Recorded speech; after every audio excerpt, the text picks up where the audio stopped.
आशीष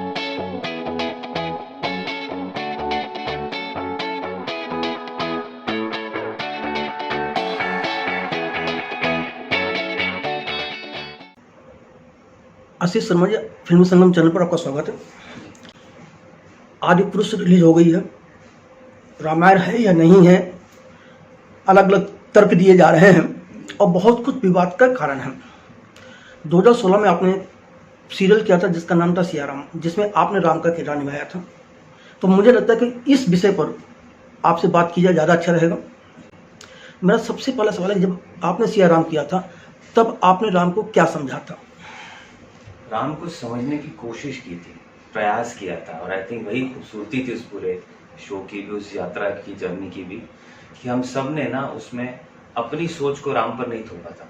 हमने बस राम को ढूंढने का प्रयास किया था और वही यात्रा को हमने फॉलो किया कि श्री राम जब प्रिंस राजकुमार राम, अयोध्या के राजकुमार राम के रूप में जन्म लेते हैं और अपने कृत्यों से, अपने आधारों से, अपने आदर्शों से, अपनी जीवन यात्रा से वो प्रभु श्री राम की जर्नी, पूरी यात्रा पूरी करते हैं। तो उसी यात्रा को हमने बस जीने का प्रयास किया था और आई थिंक वही खूबसूरती थी उस पूरे शो की।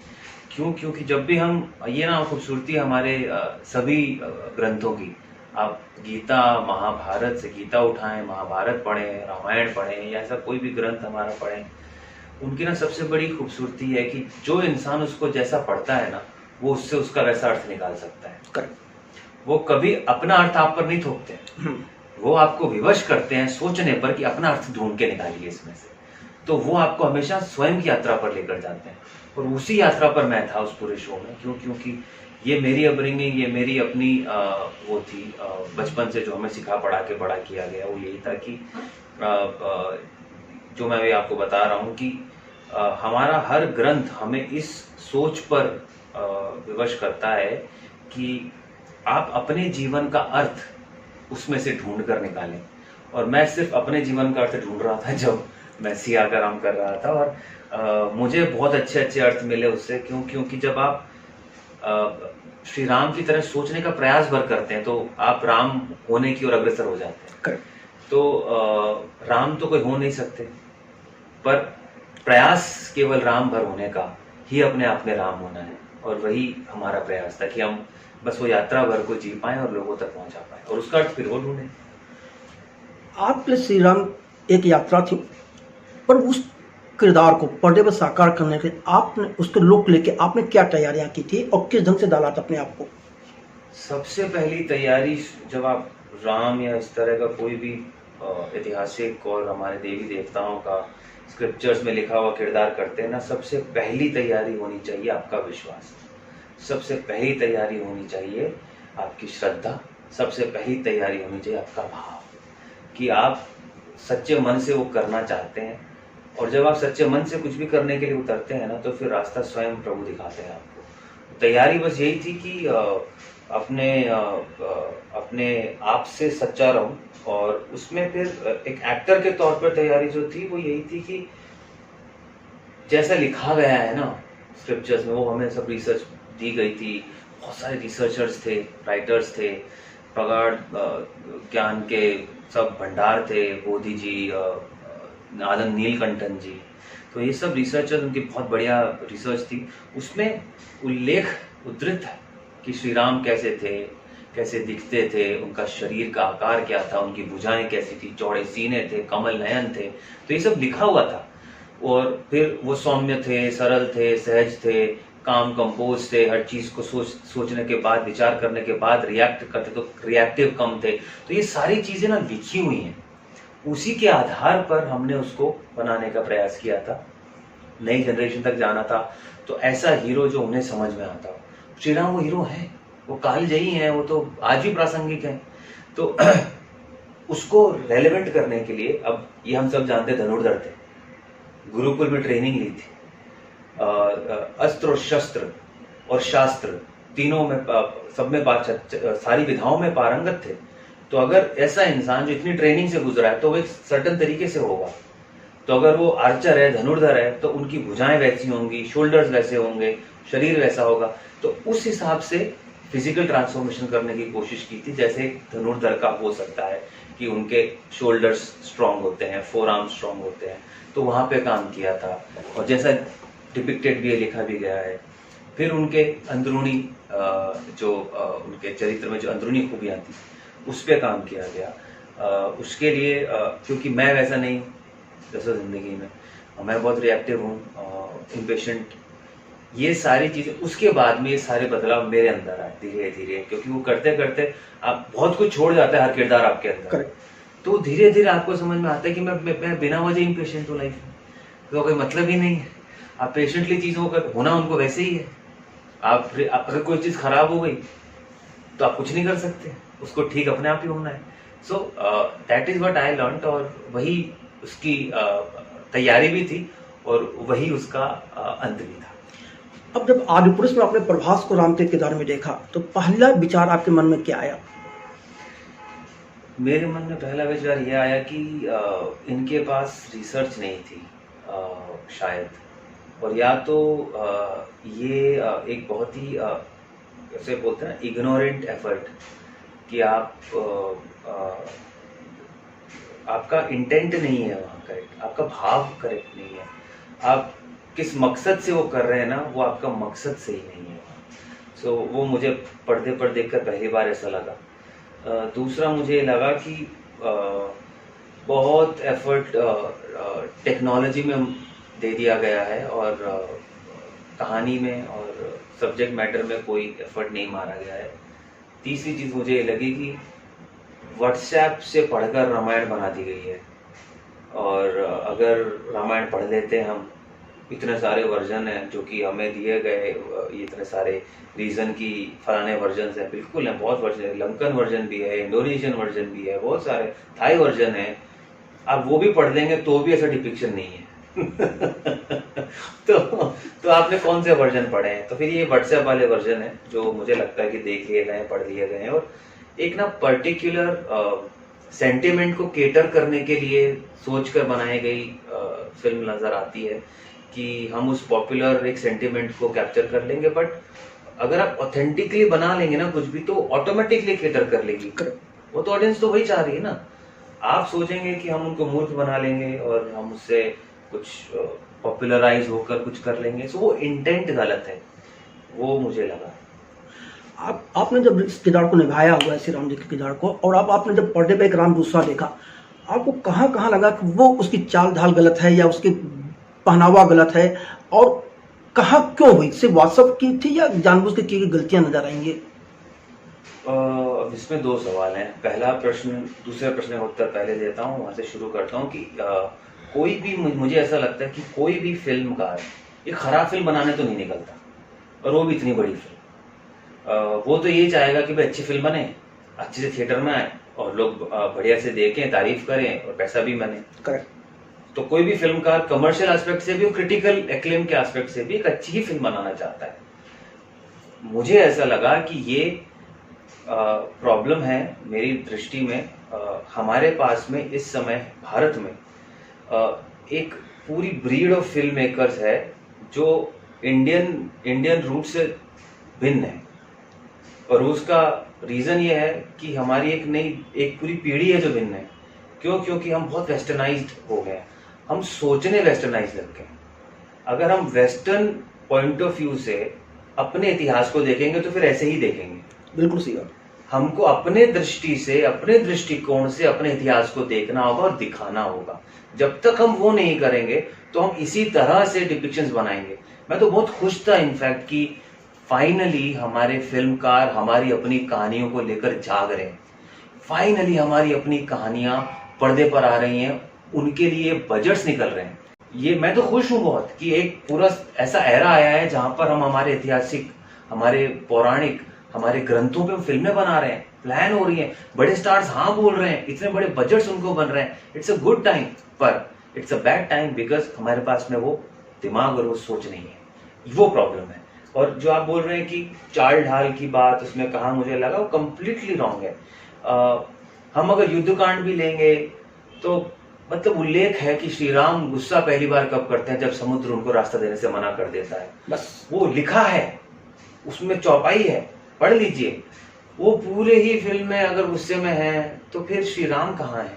वो तो खो गए मेरे लिए, मैं उनसे जुड़ ही नहीं पाया। फिर जब आप कहते हैं कि बजरंगबली मतलब हनुमान वो श्री राम से मिले, ये हनुमान को श्री राम से मिलने का मकसद तय था, ये सबको पता है। हनुमान अपनी स्वयं की शक्तियां पहचानते हैं, जामवंत उन्हें बताते हैं। वो कितना बड़ा मोमेंट है कि हनुमान को रियलाइज होता है कि वो हनुमान है, भाई भूल गया था मैं, अब उन्हें याद आया। वो मोमेंट फिजल आउट हो जाता है मेरे लिए पर्दे पर। मैं पहली बार मतलब मैं बजरंग बली को बजरंग बली बनते देख रहा हूँ भाई। उसके बाद में तो लंका में आग लगा देंगे जाके। आप कैसे देखते हैं वो मोमेंट? अगर बजरंग बली इस भाषा में बात करते हैं या श्री राम भी इस भाषा में बात करते हैं, लक्ष्मण चुटकुला क्या सुना रहे हैं हनुमान जी को? हाँ, मतलब वो व्हाट्सएप पे फॉरवर्ड वाले चुटकुले हैं। वो मजदूर 10 मजदूर काम करते हैं, मजदूर। हाँ, आप बता रहे हैं। मतलब मैं अचंभित था कि ये बात करेंगे लक्ष्मण हनुमान से। और सिनेमैटिक लैंग्वेज में बात करूं, सिंपल प्ले, मैं रामायण साइड में रख देता हूं, मैं श्रद्धा भाव साइड में रख देता हूं, सिर्फ एज ए सिनेमा मेकर। एक सिनेमैटिक लैंग्वेज जो एक ऑडियंस को भी पता होती है। जब हम सिनेमा देखने जाते हैं और हम ये कहते हैं कि मेरी कहानी किसी फलाने देश की फलाने जगह की कहानी है, मैं मिस्र की कहानी कह रहा हूँ तो वहाँ की भाषा और वहाँ का पहनावा होगा। मैं राजस्थान की कहानी कह रहा हूँ, राजस्थान की भाषा, राजस्थान का पहनावा होगा। मैं कहता हूँ कि मैं 90 के दशक की कहानी कह रहा हूँ, 90 के दशक का होगा। मैं कहता हूँ मैं 60 के दशक की, तो 60 के दशक का होगा। जब मैं कह रहा हूँ कि मेरी पौराणिक कहानी है, मैं रामायण कह रहा हूँ, तो उस समय मैं ये एक्सक्यूज कैसे दे सकता हूँ कि मैं आज के जमाने के लिए ये भाषा बोलवा रहा हूँ? एक चीज और उनका तर्क ये है, मनोज मुंतशिर जी का, जो उन्होंने जो संवाद लेखक भी हैं, वो स्क्रिप्ट में भी जिनका योगदान है, कि हमने युद्धकांड बनाया है, रामायण नहीं बनाई है। जी, युद्धकांड रामायण का ही तो हिस्सा है। तो युद्धकांड किसका हिस्सा है? युद्धकांड अलग से थोड़ी ना है, युद्धकांड तो रामायण का हिस्सा है। युद्धकांड तो अंतिम पड़ाव है, अंतिम पड़ाव है। फिर उसके बाद हमारी उत्तर रामायण शुरू हो जाती है। बट उसके पहले तो कांड बीत गए ना, बाल कांड, किष्किंधा कांड, सब हो गए, सुंदरकांड सब बीच में हो गया सब। हाँ। तो वो सब बीता, तो उसका एक बैगेज तो होगा ना फिल्म में। मैं अगर कोई भी कहानी को मिड में से भी पकड़ूं तो उसका एक बैगेज तो होगा ना, होना चाहिए। वो यात्रा दिखाई नहीं देती। फिर आप बोल रहे हैं हमने कल युद्धकांड बनाया है, बहुत अच्छी बात है, युद्धकांड बनाया है, बनाइए युद्धकांड। उनका तर्क ये है कि हमारी फिल्म युद्धकांड की है। हाँ? इसलिए हमने राम को गुस्से में दिखाया है। ठीक है, तो युद्धकांड में राम थ्रू आउट गुस्से में थे। पता आपने क्या आप बताए थे या नहीं? नहीं थे, कैसे हो सकते हैं? राम तो जब रावण से भी मिलते हैं वो तब भी गुस्से में नहीं है, वो तब भी संयमित है, वो तब भी उसको बोलते हैं कि तुम छोड़ दो। वो रिक्वेस्ट ही करते हैं। हाँ। वो बोलते हैं सब करने की आवश्यकता नहीं है, छोड़ दो, तुम मान जाओ, तुम पंडित हो, तुम अपने ज्ञान का ध्यान करो। वो यही बोलते हैं। वो क्यों अंगद को भेजेंगे शांति दूत बना के? वो क्यों हनुमान को भेजेंगे ढूंढने के लिए चुपके से? वो जाएंगे और चढ़ाई करेंगे। वो तब भी संयमित हैं, वो तब भी यही चाह रहे हैं, वो वॉर अवॉइड करना चाह रहे हैं, वो पीस ही चाहते हैं। वो चाहते हैं कि समझा बुझा के अगर हो जाए तो ठीक है, नहीं होगा तो मैं लड़ूंगा भाई। आपको नहीं था कि इस आदि पुरुष में पूरी इतिहास को, पूरी कहानी को बदलने की कोशिश की गई है? यहाँ दिखाया गया कि राम दौड़ रहे पीछे पीछे और सीता जी को ले जा रहे हैं रावण। यही बात कि जब हम ये सबसे बड़ा पॉइंट है कि हम जब ये बोलते हैं कि मैं इंस्पायर्ड हूँ, देखो दो मैं उन्हीं के दो जो रीजनिंग है उनकी या एक्सक्यूज है उसी से बात करता हूँ। पहली रीजनिंग ये दी गई कि हम इंस्पायर्ड हैं, चलिए ठीक है, आप इंस्पायर्ड हैं रामायण से, आप रामायण नहीं बना रहे। दूसरा आप बोलते हैं कि मैं जेन जी के लिए रामायण बना रहा हूँ। तो ये दोनों कॉन्ट्राडिक्टरी स्टेटमेंट्स हैं। अगर मैं जेन जी के लिए रामायण बना रहा हूँ तो फिर मेरी ये जिम्मेदारी है कि मैं एज इट इज रामायण दिखाऊं ताकि वो ये देखकर सीख सके रामायण क्या है। आज के बच्चे या आगे आने वाली जनरेशन किताबों को भूल चुकी है और भूल जाएगी। वो पढ़ते नहीं है, वो देखते हैं अब।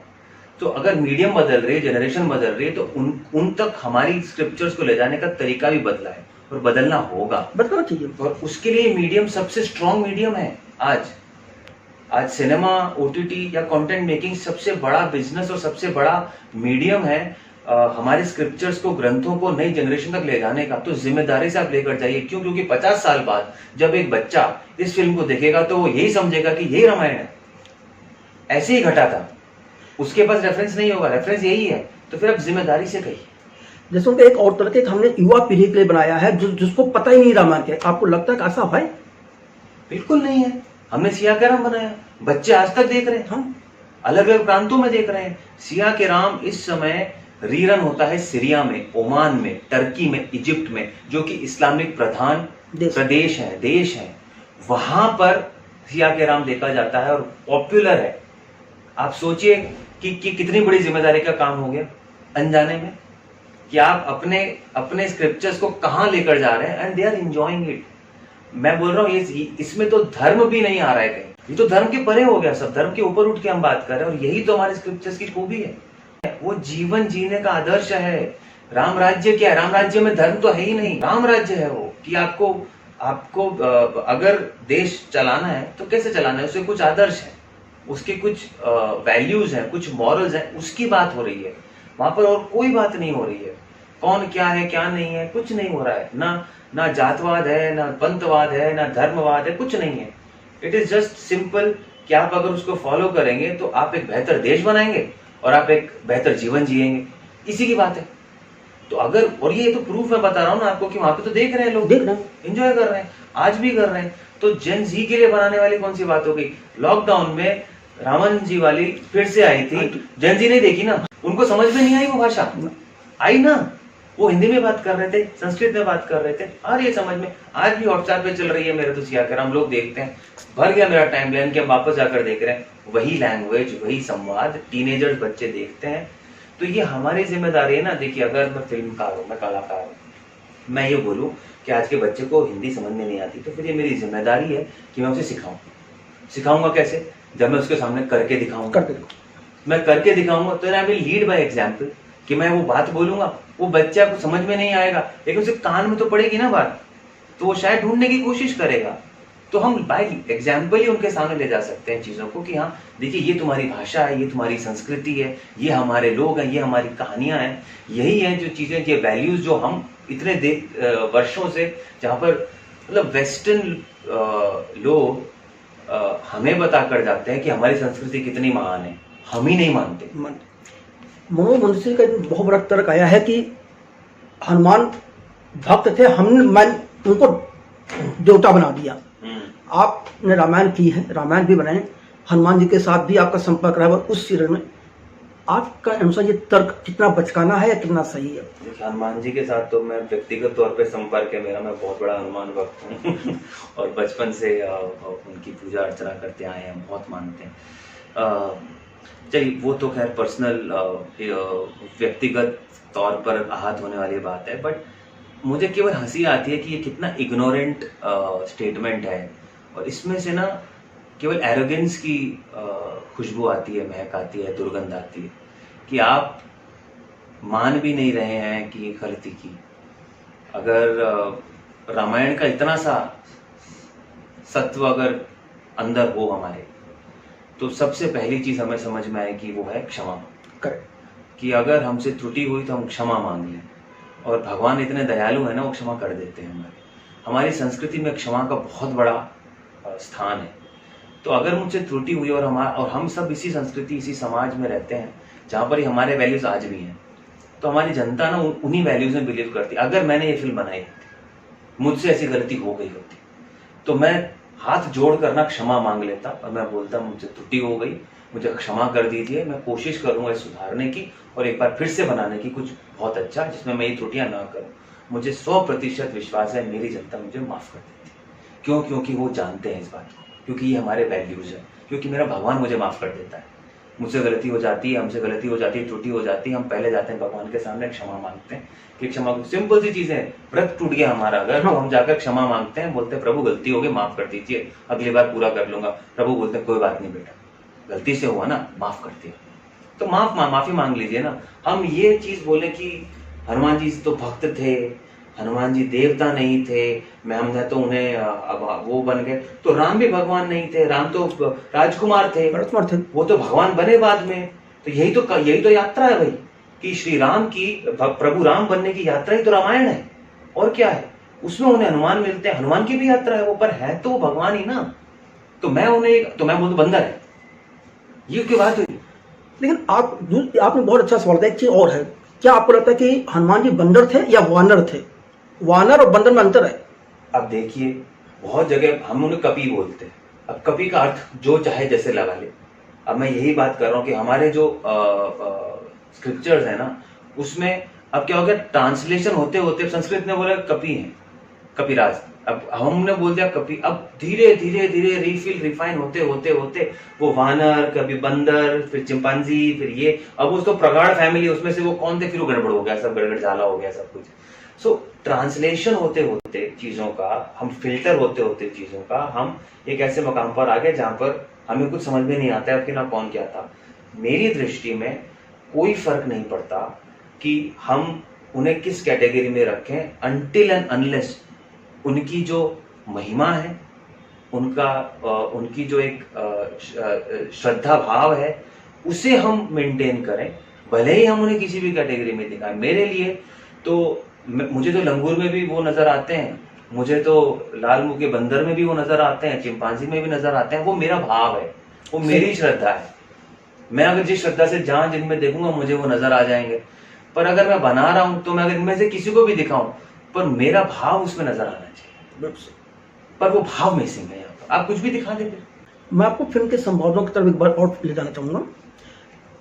बचपन में क्या आपकी दादी ने, आपकी नानी ने, आपकी माँ ने कभी कोई रामायण की कहानी सुनाई तो कहा कि भाई बाप शब्द यूज किया उन्होंने कहीं, या आपने कभी अपने पिता को बाप शब्द बुलाया? मैं तो आज भी नहीं बुला पाता अपने पिताजी को बाप शब्द से। बाप शब्द, अब हमारी लैंग्वेज की अगर हम बात करें, जब हम किसी को गाली देते हैं या किसी को नीचा दिखाते हैं, तब ना हम ये स्लैंग यूज करते हैं बाप। करेक्ट। वरना बापू ही होगा या बापू जी होंगे, पिताजी होंगे या पिता होंगे। बाप शब्द जब होता है वो डेरोगेटरी वे में यूज किया जाता है, केवल बाप शब्द, कि तेरा बाप। तो वो जो शब्द है ना, डेरोगेटरी शब्द है, व्याकरण और स्लैंग के हिसाब से भी, कि हम उसको वैसे यूज करते हैं। क्या हनुमान किसी के लिए ऐसा इस तरह की भाषा का प्रयोग करेंगे? पहली बात। दूसरी बात कि तेरे बाप का ये, तेरे बाप की वो, तेरे बाप का वो, XYZ जो भी है, क्या उस समय ये भाषा का प्रयोग होता था? हनुमान ना ही बोले, कोई और बोल दे, हाँ। क्या उस समय ये भाषा का प्रयोग होता था? जो उस समय की भाषा है वो तो लिखी हुई है। सही बात। तो फिर वो बात करी। हाँ, मैं समझता हूँ कि बहुत क्लिष्ट है, संस्कृत है, नहीं समझ में आएगी, हिंदी में बोलिए। अब जब हम ये बात करते हैं कि डेरोगेटरी शब्दों की वजह से, मैंने बोला वो मजदूर शब्द, मतलब अगर हमें उस समय तो वो भाषा ईजाद नहीं हुई थी, उर्दू तो ईजाद ही नहीं हुई थी, ना अंग्रेजी ईजाद हुई, ना उर्दू ईजाद हुई। और ये जो भी स्लैंग है, ये सब उन्हीं के मिश्रित स्लैंग्स है ना। बाद में धीरे धीरे वो सारी की सारी चीजें फिल्टर होकर चेंज होती चली गई। तो अगर हम ऑथेंटिकली दिखाई नहीं सकते हैं, बोल ही नहीं सकते हैं, तो फिर हमें नहीं बनानी चाहिए। बिल्कुल सही। और अगर हम अपने आप को ये कहते हैं कि हम बहुत ही प्रगाढ़ लेखक हैं, हम पता नहीं क्या, कितनी हमें नॉलेज है, और इस बात को हम सीना ठोक के बोलते हैं, ऐसा भी नहीं है कि हम उसको छुपाते हैं। यदि मैं सीना ठोक के बोलता हूँ तो मैं बहुत कॉन्शियस हो जाऊंगा। अगर मैं ये बोलूँ कि मुझे बहुत आता है भाई, हाँ, तो फिर तो मैं और कॉन्शियस हो जाऊंगा कि जो मैं बना रहा हूँ, रच रहा हूँ, उसमें और ऑथेंटिसिटी हो, ताकि प्रश्न ना उठे मेरे अपने ही ज्ञान पर। तो ये तो कल ही खोलने वाली बात है। पूरे संवाद में जो उन्होंने बदलाव किए हैं, उसमें बाप शब्द हटा कर वहां लंका जोड़ दिया है खाली। आपको लगता है ये सही हुआ है? मैं वही कि मतलब वो भाषा का स्पष्टीकरण ही नहीं है, कोई कहीं नहीं है। तो क्यों कर रहे हो आप ये सब? मत करो। मैं फिर से वही बोलता हूँ कि अगर गलती हो गई, उस पे पर्दा मत डालिए, क्षमा मांग लीजिए, बड़े हो जाएंगे, शायद और 200 करोड़ खाते में आ जाएंगे। अगर बाहर जाकर एक बार ये बोल देंगे गलती हो गई, माफ कर दीजिए, हमसे गलती हो गई, माफ कर दीजिए कि हमने इंसानी एरर कर दिया, हमने ओवरलुक करते हुए हमसे गलतियां हो गई, हमें क्षमा कर दी। आप लाग लपेट मत करिए। क्यों? क्योंकि ऑडियंस अब नहीं बन रही मूर्ख, और वो बता रही है कि हम नहीं बन रहे मूर्ख। और ये ना, I think as a citizen, as a maker, as a citizen of India, मैं भारतीय नागरिक होने के नाते, यहाँ की धरती पे पैदा होने के नाते, ये हमारा धर्म भी है, फर्ज भी है, कर्तव्य भी है कि हम हमारे स्क्रिप्चर्स को, हमारी हिस्ट्री को अच्छे तरीके से दुनिया भर में लेकर जाएं। क्यों? क्योंकि वो है उतनी अच्छी, उस पर हमें प्राउड और गर्व होना चाहिए। अगर हम व्यक्तिगत तौर पर गर्व नहीं कर सकते हैं उस पर, तो फिर हमें बनाना भी नहीं चाहिए। बिल्कुल सही। तो क्यों? क्योंकि हम क्या सोच रहे हैं, हम वेस्टर्नाइज तरीके से सोच रहे हैं कि ये जितनी भी त्रुटियां हैं ना, ये उसी पॉइंट ऑफ व्यू की त्रुटियां हैं। हाँ, वही है। वो भाषा है, पहनावा है, प्रेजेंटेशन है, वो उसी का है। वो जो कॉलोनियल माइंडसेट है ना हमारा, एक बड़ा सामंतवादी जो एक सोच है चल रही है हमारी, कि हम अपने आप को उनकी दृष्टि से देखना ज्यादा अच्छा पसंद करते हैं, भले ही अपनी दृष्टि को अपने हिसाब से। तो हमको अपने आप को अपनी दृष्टि से देखना होगा और उस पर गर्व करना होगा। जब तक वो नहीं करेंगे हम, तब तक हम ऐसे ही बनाते रहेंगे। आप जबकि आदिपुरुष रिलीज हो गई है, लगभग 1 हफ्ता हो गया, आपकी नजरों में अब इस फिल्म के साथ क्या किया जाना चाहिए? कर दिया लोगों ने जो करना था, मना कर दिया, नहीं देखना है, और क्या किया जाना चाहिए। And I think, but definitely मेरा पर्सनल ओपिनियन ऐसा है कि इस फिल्म को या इस तरह की किसी भी डिपिक्शन को फ्यूचर जनरेशन से परे रखना चाहिए। वो कैसे होगा मुझे नहीं पता, पर उसको डेफिनेटली एक रामायण का डिपिक्शन बोलकर सिनेमा इतिहास में तो नहीं होना चाहिए। क्यों? क्योंकि ये रीराइट कर रहा है चीजों को, और गलत तरीके से रीराइट कर रहा है। तो फ्यूचर जनरेशन, वही बोला मैंने, 50 साल बाद में अगर कोई देखेगा ये समझकर कि ये रामायण है, तो फिर त्रुटि है उसमें, तो फिर वो रीराइटिंग ऑफ हिस्ट्री है, तो फिर ये बहुत बड़ी गलती है। तो इसको आई थिंक आर्काइव्स में तो नहीं होना चाहिए हमारे सिनेमा की। As Ramayana, as a film, as an entertaining film, fine, ठीक है, आपको जो रखना है रखिए, कोई प्रॉब्लम नहीं है। But as a depiction of Ramayana, this should not be in our archives. ये हमारे सिनेमा के आर्काइव्स में होनी ही नहीं चाहिए, क्योंकि ये हमारे आगे की जनरेशन को गलत इंफॉर्मेशन देती है। इस फिल्म में इस देश के 9 मुख्यमंत्रियों ने अपना आशीर्वाद दिया है, जिनके फिल्म के शुरू होने पर नाम आते हैं सबके। आपको लगता है कि किसी भी पॉलिटिकल पार्टीज को इस तरह की फिल्मों को बिना देखे आशीर्वाद नहीं देना चाहिए, या जिन लोगों ने दिया उन्होंने गलती कर दी? मैं राजनीतिक छोड़िए, मैं बोलता हूँ किसी को भी, जब तक केवल वही ना, जैसे हमारे संस्कृति में कहा जाता है कि कहीं सुनी बातों पर भरोसा मत करो, देखी दिखाई बात पर करो। बिल्कुल सही। मैं बस इतना कहूंगा कि कहीं सुनी बातों पर भरोसा मत करिए, देखी दिखाई बात पर करिए। देख लें तो आपको जो अच्छा लगे आप करिए, समर्थन करिए, आशीर्वाद दीजिए, जो करना है प्रचार कीजिए, प्रसार कीजिए, पर देख लीजिए कि क्यों, क्योंकि ना ये व्यक्तिगत तौर पर एक बहुत बड़ी जिम्मेदारी होती है हम सबका, और हम सबको ना कोलैबोरेटिवली एक देश की तरह एकजुट होकर ये जिम्मेदारी उठानी होगी कि हमारी संस्कृति, और मैं बोल रहा हूँ पूरी संस्कृति जितनी भी है उसमें सब आ जाते हैं, पूरा इतिहास जो है हमारा, उसको ना केवल बचाना है, बल्कि उसको हमें अपनी दृष्टि से देखते हुए दुनिया तक लेकर जाना चाहिए हमें। क्यों? क्योंकि बहुत कुछ ढक दिया गया है, उसका आवरण हटाना केवल इतना ही है कि हमको देखना होगा। उसके बाद में आपको जिसको समर्थन करना है करिए, अगर सही ढंग से हो रहा है, फिर वो सब मेरे लिए राजनीति और धर्म से ऊपर उठ जाती है चीजें, क्योंकि फिर आप देश की बात कर रहे हैं। करेक्ट। आशीष जी, फिल्मी संगम जन से बात करें, आपका बहुत बहुत धन्यवाद।